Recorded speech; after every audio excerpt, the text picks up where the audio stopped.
নজর রাখবো পরবর্তী সংবাদ। এবার শাসক দলে থাবা বসিয়েছে কংগ্রেস, অর্থাৎ 200 পরিবার এবার কংগ্রেসে যোগদান করেছে। এমনই খবর, বিশেষ করে শাসক দলে একটা ধাক্কা পড়ছে বলে কিন্তু রাজনৈতিক বিশ্লেষকরা এই মুহূর্তে মনে করছেন।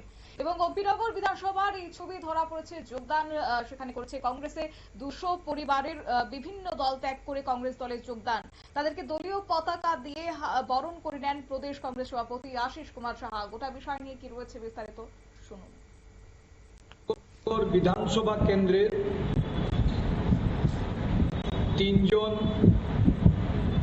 যারা বিভিন্ন দলের নেতৃত্বে ছিলেন, বিশেষ করে ভারতীয় জনতা পার্টির 2013 সালের প্রতিদ্বন্দ্বী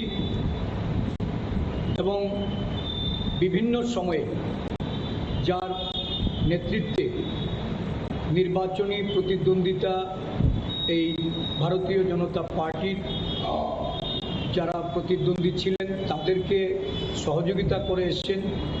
অত্যন্ত দুঃসময়ে বিজেপি দলের আদিবাসী নেতা শ্রী সুবল দেববর্মা, উনি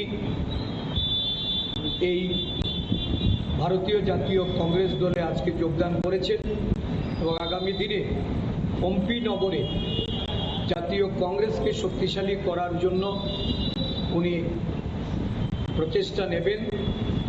আমাদের অম্বিনগরের ব্লক সভাপতি পিন্টু দেববর্মা, আমাদের আদিবাসী কংগ্রেসের ভাইস চেয়ারম্যান অতুল দেববর্মা, আজকে তাদের হাত ধরে আজকে এখানে এই যোগদান আমরা সম্পন্ন করতে যাচ্ছি। শ্রী পবিত্র মোহন জামাতিয়া, যিনি 2016 সালে অমরপুর বিধানসভার উপনির্বাচনে আইপিএফটি দলের উনি